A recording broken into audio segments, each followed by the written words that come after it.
La meta de un alumno en el siglo I era aprender todo lo que sabía su maestro para llegar a ser tan sabio como él.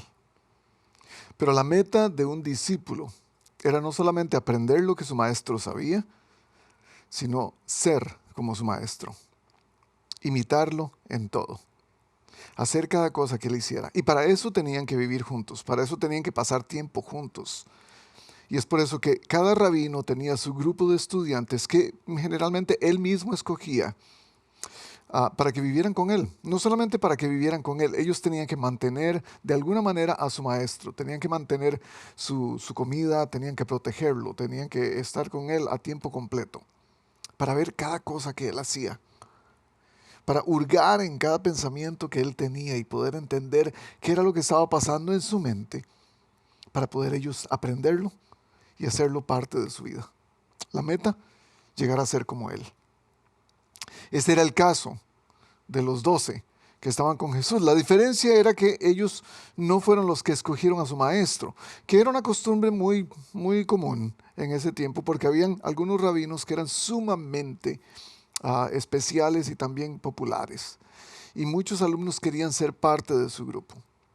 Pero en el caso de los 12, Jesús fue el que los escogió, que ocurría en casos no muy populares, que algún maestro fuera a escoger a sus discípulos. La escogencia de los discípulos tenía que ver con lo especial y lo capacitados, el potencial que el maestro veía para que estos discípulos pudieran ser parte de sus alumnos. Y esto es lo que pasa con los 12. La mayoría de los discípulos que querían un rabino escogían al mejor rabino. En este caso, Jesús escoge a los 12 que él cree que están más capacitados para llevar a cabo la tarea que él tiene para ellos. Estos discípulos en el primer siglo seguían a su maestro, como dije antes, a donde fuera. Dormían juntos, vivían juntos, hacían viajes juntos para aprender de él. Pero había una tarea en particular que los discípulos no llevaban a cabo. Ellos podían servirle a su maestro, ellos podrían hasta ofrendar, apoyarlo económicamente para que él pudiera sobrevivir. Pero había una tarea en particular que los discípulos no hacían porque estaba delegada solamente a la clase más baja de persona. Y eso era lavar los pies del maestro. Ellos no debían hacerlo porque cada casa donde estaban, en cada lugar donde paraban a dormir, había siempre un esclavo, que era el esclavo de menor categoría. Habían diferentes categorías de esclavos. Los esclavos que servían la comida, los esclavos que se encargaban de la ropa, los esclavos que se encargaban de los animales o de la cosecha. Pero este tipo de esclavo era muy particular porque estaba en la parte baja de la cadena alimenticia de los esclavos. Y eran los que lavaban los pies. Los discípulos no hacían esto para su maestro. Eso era relegado a un esclavo. Hoy vamos a hablar de la última noche de Jesús en su vida aquí en la tierra.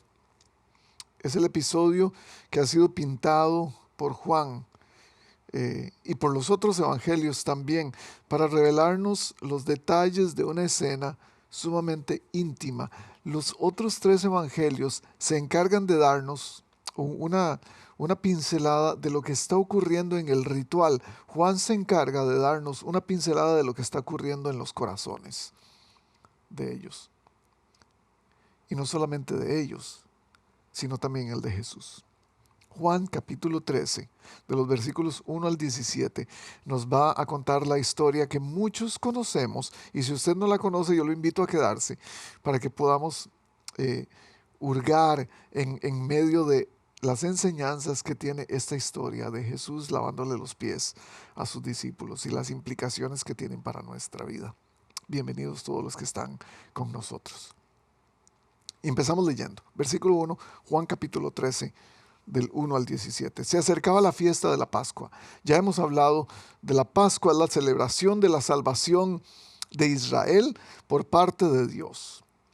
Israel ha sido salvado por la sangre de los corderos que han sido muertos y cuya sangre ha sido pintada en los dinteles de las puertas de cada casa judía. Israel está en este punto de la historia, de acuerdo de lo que Juan nos está contando. Israel está a punto de ser salvado por el Cordero de Dios que quita el pecado del mundo.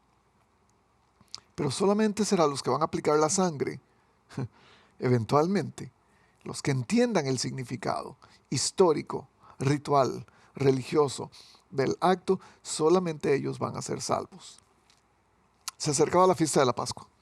Jesús sabía que le había llegado la hora de abandonar este mundo para volver al Padre. Me encanta que Jesús tiene una conciencia increíble de sí mismo. Él está consciente del ambiente, está consciente de las personas que están alrededor suyo, está consciente de las conversaciones, está consciente de los lugares donde va, donde se queda, pero también está consciente del tiempo.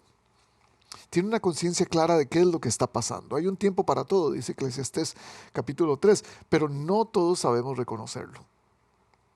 Jesús sabe reconocerlo.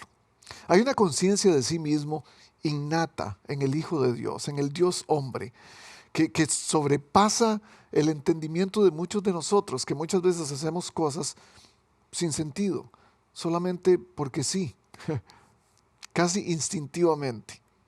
Y eso nos llama la atención de cuán conscientes estamos de lo que está ocurriendo alrededor nuestro, especialmente del tiempo que tenemos a nuestro cargo cada día. Y sigue el versículo 1 diciendo, y habiendo amado a los suyos que estaban en el mundo, los amó hasta el fin. Y este va a ser el escudo, este va a ser el estandarte de Jesús, el amor. Cuando dice los amó hasta el fin, en realidad quiere decir los amó hasta lo sumo, hasta el punto más alto. Los amó a todos, a los suyos que estaban ahí. Recuerda Juan capítulo 1. Él vino a los suyos, pero los suyos no lo recibieron. Él amó a cada persona que estaba en ese lugar. Y vamos a ver por qué es tan difícil de entender esto. El Salmo 24:1 dice, del Señor es la tierra y todo cuanto hay en ella, en el mundo y cuantos en él habitan. Cada persona es de Dios. Y Juan nos está recordando una vez, Él vino a amar a todos. Algunos de nosotros estamos pensando, ok, Jesús vino a amar a todos, pero en este momento yo no me siento amado por Jesús. En los últimos años yo no me he sentido amado por Jesús. En las últimas experiencias que he tenido yo me he sentido amado por Jesús. Por lo que me ha pasado, por lo que he sufrido, por las cosas que no he tenido o por las cosas que sí he tenido y me han sido quitadas. Y algunos de ustedes tal vez detrás de la cámara están pensando, yo no creo que Dios me ama. Yo no creo que Jesús me ama. Piense solamente en este versículo que dice, amó a los suyos desde el principio y los amó sumamente, los amó hasta el final. En ese cuarto donde Jesús va a entrar, va a haber una persona que no necesariamente ama a Jesús. Va a haber una persona que va a traicionarlo, a traicionar toda la confianza, todo el amor que Él puso allí. Y cada vez que usted piense que Jesús no lo ama, piense en que Jesús solo pudo odiar a Judas y no lo hizo. En fin, versículo 2. Llegó la hora de la cena. Recuerden, la cena de celebración de la Pascua. El diablo ya había incitado a Judas Iscariote, hijo de Simón, para que traicionara a Jesús. Y Juan nos lo pone sin pelos en la lengua, nos lo pone de buenas a primeras. Jesús está listo para amar a todos una vez más, como los ha amado por siempre. Pero ahí está Judas, ahí está el traidor, esperando el momento correcto para darle la puñalada por la espalda. Y entonces es la primera vez que se nos menciona el nombre de alguien de la familia de Judas. Y nos dice que Judas es hijo de Simón. No sabemos cuál Simón, hay muchos Simones. Simón es un nombre sumamente común en el Nuevo Testamento.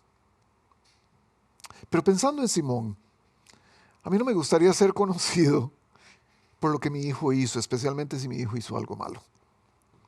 A mí no me gustaría ser mencionado solamente una vez en la Biblia, solamente para que me digan lo mala que fue mi familia, la mala reputación que tiene mi familia. Única mención en la Biblia de su nombre. Y eso me hace pensar en los hombres que están viendo este video. Me hace pensar en el legado que tenemos que dejarle a nuestros hijos para mantener el nombre nuestro. Y no solamente el nuestro, porque si decimos que somos parte de la familia de Dios, entonces vamos a tener que tomarlo más en cuenta y más seriamente. Hombres, deberíamos de pensar en términos de legados. En general, son más mujeres las que están yendo a la iglesia, son más mujeres las que están involucradas en el ministerio, son más mujeres las que se sienten devotas por Cristo y por su evangelio, y los hombres ausentes. Y muchos de nosotros no tenemos la capacidad de decir, claro, yo tengo una pasión especial por dar mi vida a Cristo, por dar mi servicio a Cristo. Preferimos quedarnos sentados en la casa viendo el partido y comiendo papas fritas. Necesitamos más hombres presentes. Más hombres, no como Simón, cuyo hijo ha sido mencionado por ser traidor. Y no como Simón, cuyo nombre ha sido mencionado solamente para mencionar la falta de su hijo. Versículo 3. Sabía Jesús que el Padre había puesto todas las cosas bajo su dominio y que había salido de Dios y a Él volvía. Este es un versículo clave. Sabía Jesús que el Padre había puesto todas las cosas bajo su dominio y que había salido de Dios y a Él volvía. Eso nos lleva a nuestra primera enseñanza del día de hoy. Humildad es saber quiénes somos. La humildad nos hace saber qué tipo de personas somos. Jesús sabía completamente quién Él era. Él estaba completamente no solo consciente del tiempo que tenía a su alcance, pero también estaba completamente de su identidad. Él sabía de dónde venía y hacia dónde iba. Él sabía que había venido de Dios. Él sabía que iba a Dios. Algunos de nosotros estamos muy preocupados por nuestras raíces y algunos estamos tan apegados a nuestras raíces que muchas veces olvidamos nuestro futuro. No te olvides de tus raíces, pero no dejes que tus raíces sean tan profundas para que no te dejen avanzar hacia el futuro. Jesús no permitió que su judaísmo estuviera al frente de su identidad. Su identidad estaba en el Padre. Jesús no permitió que el nombre de su familia estuviera al frente de su identidad. Él dejó que fuera el Padre. Él dejó al Padre que fuera su identidad. Ahora, tenemos que entender muchas veces de dónde venimos para poder tener el tipo de actitud que tuvo Jesús. Una actitud humilde, que es de lo que se trata este pasaje, de humildad. Y tenemos que entender de dónde venimos. Las bases de nuestra existencia. ¿Cuál es el principio? ¿De dónde salimos? ¿Quién me hizo? ¿De dónde salí? Y son preguntas válidas, preguntas que tenemos todos los seres humanos, preguntas que todos nos hacemos a lo largo de nuestra vida. ¿Cuál es el comienzo de todo esto? Muchas filosofías actualmente van a querer confundirnos y nos van a querer decir que venimos de todo tipo de cosas. Juan, sin embargo, comienza su libro recordándonos de dónde venimos. Y comienza con las palabras correctas, en el principio. Porque Él nos dice que desde el principio, es más, antes del principio, como lo conocemos nosotros, Jesús ya estaba. Jesús sabe exactamente quién Él es, porque sabe de dónde viene y sabe a dónde va. Hebreos 11:3 dice, por la fe entendemos que el universo fue formado por la palabra de Dios. La palabra, en el principio era la palabra, de modo que lo visible no provino de lo que se ve. No solamente hay que entender de dónde venimos, pero también tenemos que entender hacia dónde vamos para poder tener una idea clara de quiénes somos. Para saber a dónde vamos, tenemos que entender o saber cuál es nuestro destino. Muchas veces tenemos una confusión. Confundimos destino con propósito en nuestra vida. Y pensamos que si estoy abrazando mi destino, también estoy abrazando mi propósito. No, el destino es el lugar hacia donde vas, la parada final, la consumación de tu historia. Para Jesús, su destino en su vida terrenal era la cruz. Su destino era morir. Para eso Él vino, para morir. Pero su propósito era diferente. El propósito es lo que hacemos durante el tiempo que estamos caminando, el tiempo transcurrido desde el comienzo hasta que llego al destino final. El propósito es lo que haces durante tu vida para que te lleve hacia el destino. El destino de la vida de Cristo, entonces, es la cruz. El propósito de la vida de Cristo es Juan 3:16. Porque de tal manera amó. Y esa es una de las premisas que tenemos hoy para entender qué significa la humildad. Es el amor de Cristo. Estas dos cosas, entender de dónde venimos y hacia dónde vamos, nos da un propósito en la vida. Y es por eso que humildad es entender también el propósito de nuestra vida. Porque no puede ser humilde alguien que no entiende de qué se trata su vida. Alguien que no entiende de dónde viene, cuál es su origen, pero también cuál es su parada final. Y para entender el propósito en nuestra vida, vamos a tener que abrazar varias experiencias. Vamos a tener que abrazar varias cosas para aprender y para poder llegar allá. Porque el propósito es entender lo que nos fue dado para lograr nuestro destino. Sabía Jesús que el Padre había puesto todas las cosas bajo su dominio, dice el versículo 3. Contaba con todos los recursos posibles para lograr su propósito. Era el creador de todas las cosas, era el escogido de Dios, era el Cordero escogido por Dios para dar su vida en la cruz. De igual manera, Dios nos ha dado todas las cosas a nosotros. La Biblia dice que en Cristo Dios nos ha dado todas las cosas que necesitamos. Y yo me pregunto, ¿cuál es alguna cosa que usted todavía no puede saber que tiene? No ha entendido que Dios le ha dado, para que pueda entender el propósito de su vida. Porque algunas de estas cosas vamos a tener que descubrirlas y desarrollarlas en nuestra vida. Es la razón de vivir, el propósito en nuestra vida. Alguien sin propósito en la vida se despierta cada día sin ninguna razón. No hay un propósito. Y va a responder preguntas tan claves como ¿para qué estoy en este mundo?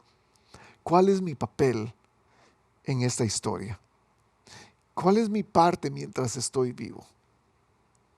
Déjenme hablarles rápidamente de las características del propósito en la vida de una persona. Número uno es que no está centrado en nosotros mismos. Nos ha sido dado. No es algo que nosotros creamos por nosotros mismos. No se trata de nosotros. Se trata de quién nos lo da. Y no importa, no tiene que ver con lo que hayas conseguido en tu vida. No importa lo malo que hayas hecho en tu vida. No importa lo bueno que hayas hecho en tu vida. Tiene más que ver con lo que Dios te ha dado. No está condicionado también por alguien más. No es alguien que te dice cuál es tu propósito, es solo Dios. Viene completamente de Dios. Hay gente que puede ayudarte a encontrar tu propósito, pero es solamente Dios quien lo da. Porque es personal, es parte de mi personalidad, es parte de quién soy yo, es parte de lo que me gusta hacer, es parte de las cosas que Dios me ha facilitado para hacer bien. Y también el propósito es usado para llevar a cabo el reino de los cielos, no para llevar a cabo nuestro propio reino. Un no cristiano, alguien que no conoce a Cristo, tiene propósito en la vida, pero ese propósito no tiene nada que ver con el reino de los cielos. El uso de su propósito es diferente. A pesar de que algunos no creyentes, llevando a cabo el propósito de su vida, sin saberlo, pueden estar ayudando al establecimiento del reino de los cielos. Lo triste es esto. Si no sé que mi propósito tiene un fin eterno, muchas veces estoy haciéndolo de manera vacía. Es por eso que la humildad y el amor están completamente ligados al propósito de mi vida. Porque si amo, puedo ser humilde. Si amo, puedo llevar a cabo el propósito que Dios tiene para mi vida. Es el ejemplo que Jesús nos ha dado con su propia vida. Ah, el, el- el versículo 4 entonces sigue diciéndonos, así que se levantó de la mesa, se quitó el manto, se ató una toalla en la cintura y luego echó agua en un recipiente, en una palangana, decimos en Costa Rica, en una taza, y comenzó a lavarles los pies a sus discípulos y a secárselos con la toalla que llevaba a la cintura. Usemos la imaginación, como hemos dicho en, en en esta serie de sermones. Están comiendo sentados a la mesa. De hecho, la mesa donde están sentados no es una mesa común y corriente como usted y yo la conocemos. Es un tipo de reclinatorio en forma de U, donde todos se pueden sentar y pueden conversar y se pueden ver. Todos están reclinados porque la mesa es lo suficientemente baja como para que ellos estén casi al ras del suelo. Están reclinados en sus brazos izquierdos porque el derecho es el que se usa para comer. Y mientras todos están reclinados, con sus pies estirados hacia afuera, Jesús se levanta, que era normal, porque después de la cena pudieran haber pensado, quizás va a servir algún otro tipo de cosas, siendo que Él era el que los había invitado a la cena, Él era el preparador de la cena. Se levanta y empieza a quitarse la ropa, quedando solamente en su ropa interior, si usted quiere decirlo, y se ata una toalla en la cintura. Esta era la señal de que él estaba llevando a cabo la función del menor esclavo. Cuando llegó a Simón Pedro, este le dijo, ¿y tú, Señor, me vas a lavar los pies a mí? Ahora no entiendes lo que estoy haciendo, le dice Jesús, pero entenderás más tarde. Esto me lleva a pensar en nosotros, en que algunas veces nosotros no entendemos lo que Jesús está haciendo en el momento. Hay gente detrás de esta cámara que sabe que Jesús está haciendo algo en su vida, pero no lo entiende. Hay cosas que Jesús ha hecho en tu vida y que no las has entendido hasta cierto tiempo después. Y eso me hace preguntarme, ¿por qué no lo entiende Pedro en ese momento? ¿Por qué Jesús no les permite entenderlo en ese momento? ¿Por qué esperar hasta después de todo? Hasta después del dolor, de la desilusión y de la traición. ¿Por qué esperar tanto tiempo? Y la respuesta es lógica, porque en este proceso, mientras estás llevando a cabo el propósito de tu vida, hasta llegar al final de lo que Dios tiene para ti, hasta tu destino, Dios te va a dar la oportunidad de madurar.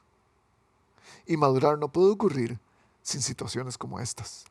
Madurar no puede ocurrir sabiéndolo todo, teniendo una explicación por todo lo que pasa. Para poder entender lo que significa la humanidad, para poder entender lo que significa el amor, para poder entender lo que significa la humildad, vamos a tener que pasar por estos tiempos de incertidumbre. No, protestó Pedro, jamás me lavarás los pies. Y Jesús hace una declaración sorprendente. Dice, si no te los lavo, no tendrás parte conmigo. Si no te los lavo, no vas a poder estar cerca de mí. Si no te muestro cómo ser humilde, nunca podrás hacerlo por ti mismo. No podrás ser mi discípulo. Nunca vas a entender el amor que tengo por ti si solo te basta con mis palabras. Tengo que demostrártelo. Tengo que salir y hacerlo para que tú lo puedas entender de mejor manera. Y aún así Pedro no lo entiende. Pobre, él era tan lento como nosotros. Es por eso que Jesús hace en lugar de solo decir. Él es la palabra de Dios, recuerden. Pero Dios lo trae al mundo. Dios lo manda al mundo para que se convierta en la acción. La palabra en acción. Es por eso que la humildad es una acción. La humildad tiene que ver con obras, con cosas que se hacen.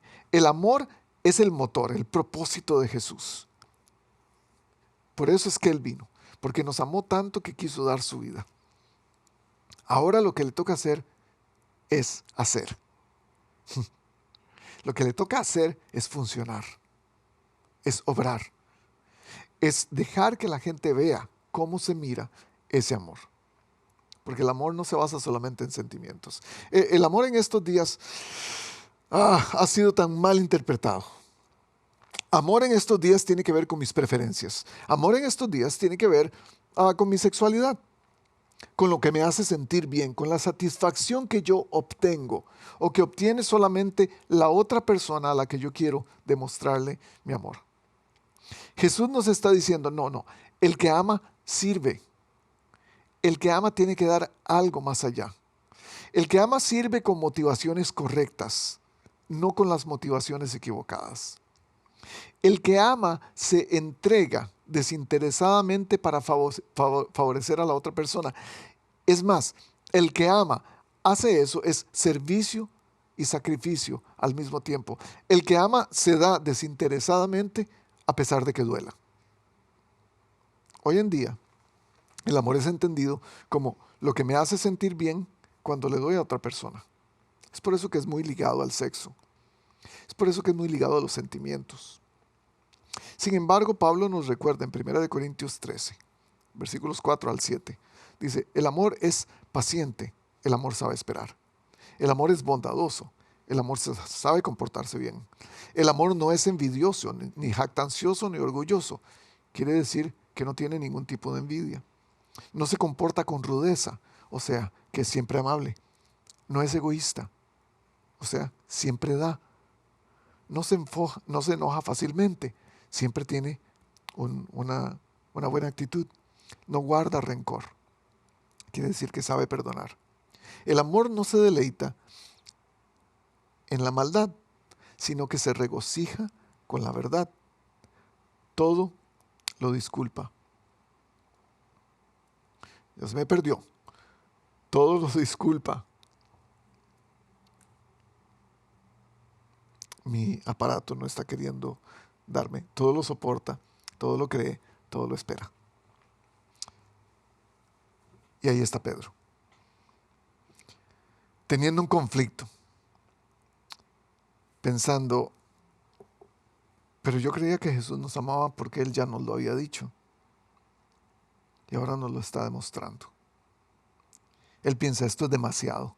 A mí nadie me va a lavar los pies si no es un esclavo. Ese es el conflicto que tiene Pedro. Porque esta es la tarea de alguien que no merece estar allí.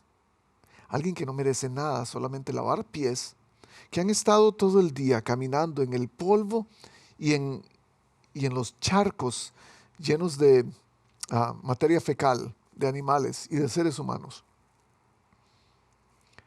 Pies sumamente asquerosos. Pedro dice, esto no me va a pasar a mí. Esto no va a ocurrir. Y es cuando Jesús le dice, sí vas a hacerlo. No solo los pies, le dice Pedro, también las manos y la cabeza. Vemos a Pedro, pobrecito Pedro. Pedro va a tener, quizás yo lo voy a buscar y le voy a pedir disculpas por tanto psicoanálisis que le hemos hecho al pobre y tanta crítica que le hemos hecho.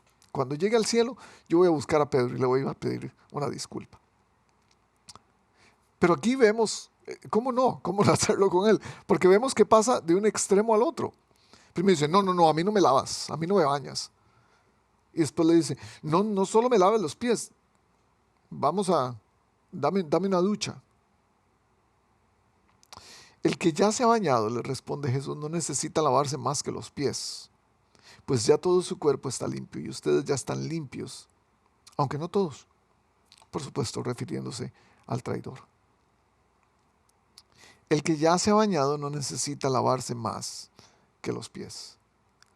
Y entonces Jesús, a través de esta parábola vivida, de esta parábola en vivo que Él está realizando, le dice a Pedro, es que no se trata del lavamiento de los pies, no se trata del ritual, Se trata más bien de lo que significa para nosotros. Se trata de estar dispuestos a que Jesús diariamente nos lave. Se trata de estar dispuestos a tener una limpieza constante de mi parte. Se trata no solamente de dejarte lavar los pies, se trata de ser lo suficientemente humilde como para dejar que eso te ocurra. Eso nos lleva a nuestro último punto. Humildad no solo significa servir, sino también dejarse servir. Porque a veces pensamos que la humildad significa pensar menos de nosotros. No, la humildad significa pensar menos en nosotros. Y a veces tenemos que pensar menos en nosotros cuando alguien nos quiere servir. Ok, a usted le ha pasado, a mí me ha pasado. Cuando alguien quiere hacernos un favor, cuando alguien quiere darnos algo y nos pregunta, ¿qué necesitas? Humildemente decimos, no, yo estoy bien, no te preocupes. No queremos molestar a la otra persona, ¿no es cierto? Pero se necesita humildad para dejarse servir. Debemos permitir que constantemente Dios nos lave. Tener una disposición de entender que somos imperfectos. Ser humildes en lugar de orgullosos. Es una disposición de pedir perdón constantemente para reconocer nuestras faltas. Es una disposición de cambiar, ofrecernos como un sacrificio vivo, santo y agradable, ponernos en el altar cada día. La humildad de dejar que Jesús nos lave cada día está encerrada en el patrón de nuestro bautismo. El lavamiento en Israel tiene mucho que ver con, o está muy ligado a los otros rituales. El lavamiento de pies, el bautismo, había un lavamiento completo en agua. Pero este es el patrón que Jesús nos deja y nos dice, con este bautismo vas a tener que recordar que tienes que bajar, que tienes que morir, que tienes que dejar de ser tú mismo. Y para eso se necesita humildad. Pero también se necesita humildad para que me dejes extender mi mano hasta el fondo del abismo y tomar la tuya y levantarte para que resucites conmigo. No es solo la disposición de morir, es también la disposición de dejarnos ser levantados por Él. Jesús sabía quién lo iba a traicionar, dice el versículo 11. Y por eso dijo que no todos estaban limpios.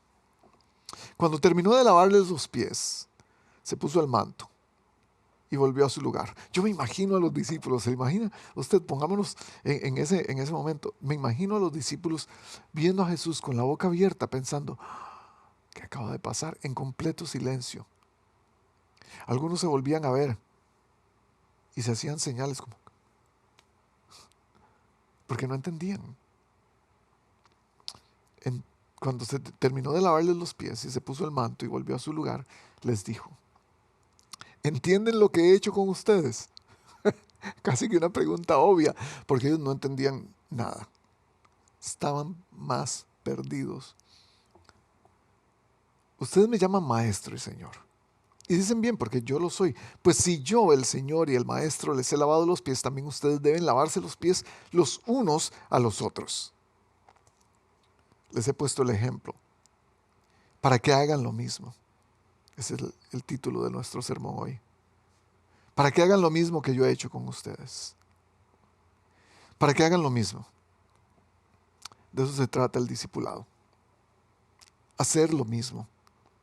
Es por eso que los discípulos escogían un rabino para hacer lo mismo que él hacía. Es por eso que Jesús escogió a estos 12 cabezas para que hicieran lo mismo que él hacía. Es por eso que Jesús nos encontró a nosotros y nos escogió. Algunos cabezas huecas, algunos no tanto. Para que hagamos lo mismo. Para que tengamos en cuenta, para que tengamos clara la responsabilidad de mirar, la responsabilidad de aprender y la responsabilidad de imitar. Y eso me recuerda mucho al estado de la niñez. Eso me recuerda a los niños, y no por nada Jesús dice que tenemos que volver a ser como niños. Porque los niños imitan. Si usted tiene hijos, usted lo sabe, hijos pequeños, ellos imitan lo que usted dice. Mi hijo de 8 años, siempre que escucha una frase pegajosa, la repite una y otra vez inmediatamente. Es automático. Y yo estoy ahí pensando, ¿pero qué será lo que lo hace? Imitar. Y es que es su estado de niño, la humildad de ser niño. Y yo creo que Jesús nos está invitando a hacer eso hoy. Él nos dice, para que hagan lo mismo, pero para que lo hagan entre ustedes. Él no está diciendo, yo no necesito que me laven los pies. Yo no necesito de su servicio. Lo voy a usar para establecer mi reino, pero no lo necesito. Yo necesito que lo hagan entre ustedes. La humildad debe ser compartida entre los demás. La humildad es algo que compartimos. Y Jesús cierra diciendo, ciertamente les aseguro que ningún siervo es más que su amo. Y ningún mensajero es más que el que lo envió. ¿Entienden esto? Dichosos serán si lo ponen en práctica.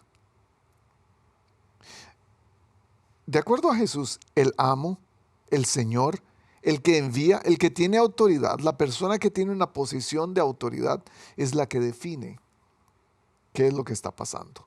Él les está diciendo de alguna manera, ustedes tienen que entender algo, este es mi liderazgo. Yo soy el que defino, yo soy el que envío, yo soy el que los llamé. Yo soy su Señor. Pero mi liderazgo es un liderazgo de similitud. Significa que tienen que imitarme. Tienen que ser como yo. Pequeños Cristos, cristianos, es lo que significa el término. El liderazgo de Jesús, del cual Él está hablando, es un liderazgo de servicio. Un liderazgo que vela por el bienestar de los otros. Un liderazgo que está al tanto de lo que los demás están haciendo. Y puede solventar sus necesidades. No es solamente un liderazgo de similitud, no es solamente un liderazgo de servicio, pero también es un liderazgo de sacrificio. Es un liderazgo que se autoniega. Es un liderazgo que pone su vida en el altar cada día para ser quemado. Humildad es una acción. Es una acción más que un mero ritual. Humildad es una acción más que un mero sentimiento. Humildad es una acción más que una intención. Es convertirse en una parábola viviente, en una enseñanza viviente, en una pequeña historia que va a enseñar a la gente que está alrededor quiénes somos y a quién representamos. ¿Por qué? ¿Para qué hacer eso? Porque nuestra vida tiene propósito, tiene que tener un propósito. Si no, ¿de qué vale? Es entender cuán pequeños somos, porque constantemente estamos frente a Dios, imitando a Jesús, muriendo a nosotros mismos, dándonos cuenta de nuestra pequeñez y Él diciéndonos, en su pequeñez está la grandeza en el reino. Porque de acuerdo a los otros evangelios, esa misma noche los discípulos tuvieron una discusión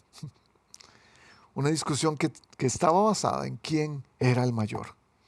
Posiblemente peleándose el lugar a la mesa para saber quién se iba a sentar a la par de Jesús.